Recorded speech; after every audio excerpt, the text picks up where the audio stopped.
Imagine a scenario where the prices of goods at the wholesale level in the U.S. suddenly spike, catching many off guard.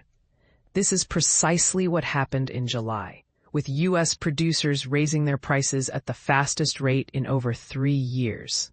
This surge can be attributed to the new tariffs imposed by President Donald Trump, which have introduced significant additional costs for businesses. The Labor Department reported that the Producer Price Index, which gauges the prices received by domestic producers, leaped by 0.9% from June to July. This was a substantial increase compared to the 0.2% forecasted by economists, and a stark contrast to the flat index in June. The implications of this rise are far-reaching, as it suggests that consumers may soon face higher prices for the goods they purchase. This unexpected jump in wholesale prices has reignited concerns about inflation. Despite recent data showing that consumer prices have remained stable at 2.7% in July, the potential for rising costs is a cause for worry. Since Trump took office, the average effective tariff rate in the U.S. has skyrocketed, with new taxes applied to most imported goods. Trump argues that these tariffs will benefit the government by generating revenue and giving domestic manufacturers a competitive edge over foreign rivals. However, economists caution that increasing production domestically will be both expensive and challenging. They predict that the primary consequence of these tariffs will be higher expenses for both businesses and consumers.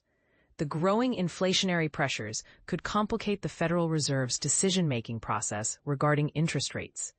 Trump has been advocating for rate cuts, but the Fed operates independently of the White House. So far this year, the Fed has refrained from lowering rates, concerned that doing so while tariffs are expected to drive up prices could lead to a resurgence of inflation. However, recent economic indicators, including sluggish job growth and lower than anticipated inflation, have intensified the pressure on the Fed to stimulate the economy by reducing borrowing costs. Treasury Secretary Scott Bessent recently urged the Federal Reserve to cut its key lending rate by 0.5 percentage point at its upcoming September meeting. The significant increase in producer prices underscores the complex situation the Federal Reserve is facing, noted Matthew Martin, a senior U.S. economist at Oxford Economics. While unemployment is closer to the Fed's target than inflation, the latter is likely to rise further in the coming months. The 0.9% month-over-month rise in U.S. producer inflation was the highest recorded since June 2022, a period marked by high inflation following the pandemic. Service sector wholesale prices, encompassing areas like warehousing and investment advice, saw a 1.1% increase. Goods wholesale prices also climbed by 0.7%, with almost half of this increase attributed to higher food costs. Categories heavily impacted by tariffs, such as home furniture and apparel, also experienced price hikes. Samuel Toms, chief U.S. economist at Pantheon Macroeconomics, commented, "The new tariffs are continuing to create cost pressures in the supply chain, which will eventually be passed on to consumers. But here's where it gets controversial. While Trump's tariffs are intended to protect and bolster U.S. industries, some argue that they may have unintended consequences, such as stifling economic growth and increasing consumer costs.